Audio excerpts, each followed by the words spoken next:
Everyone, I hope you're keeping well. It's a while from I put a YouTube video up, but I just thought I would do this one. So what we're going to do today is just look at some ways that I use in lessons to help my students move from their chords a lot easier.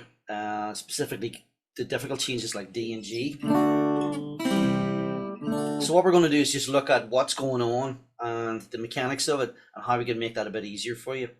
So we're going to take D to G to start with, D to C to start with. So we've got D. Now what's happening when you're moving chords, a lot of people will automatically think, right, I've got to fix the chord and then strum. What we're going to do is just think about what the rhythm hand and the left hand are doing. So if we're going, if you keep an eye on where your arm is when you're changing chords, when you get to the next chord, even one finger on it, you should be up here above the strings or up around this area.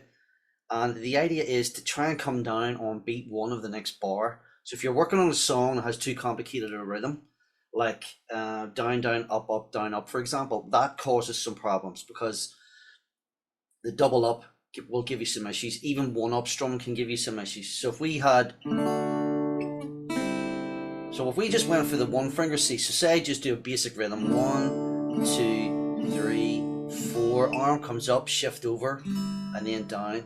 Don't wait to go 2, 3, 4, and then down.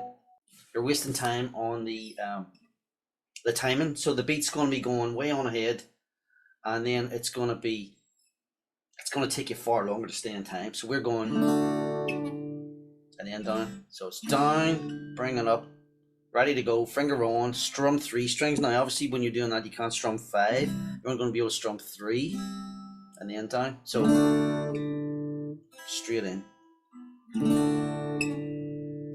And as you're doing the rest of the bar, lay the fingers down. Now, this is for the big jumps because they always are harder. So if you're only starting out in guitar, G to D is going to give you some trouble.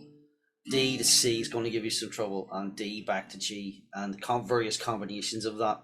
It's a good idea when you're starting out, think about just getting the G, E minor, C chords and D chords, but you don't have to wait till you have them all down to be playing music. Focus on getting part of the chord. I'll show you what I mean. So if you're doing the G and you're coming from D, right, we don't need to worry about getting all that.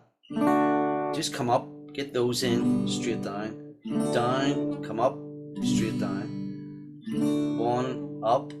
See that when we're coming up, we've got this. So give you a tip, if you imagine your chord hand and your rhythm hand are connected by a bit of string, what we're going to do is, so our rhythm hand coming up is pulling the fingers onto the first notes of the next chord.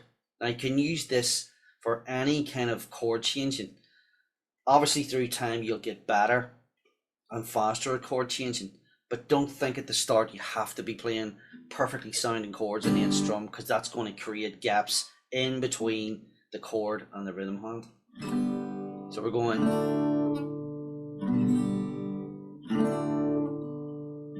and you see the third finger's falling afterwards, and definitely not 1, 2, 3, the other way around, 1, 2, 3.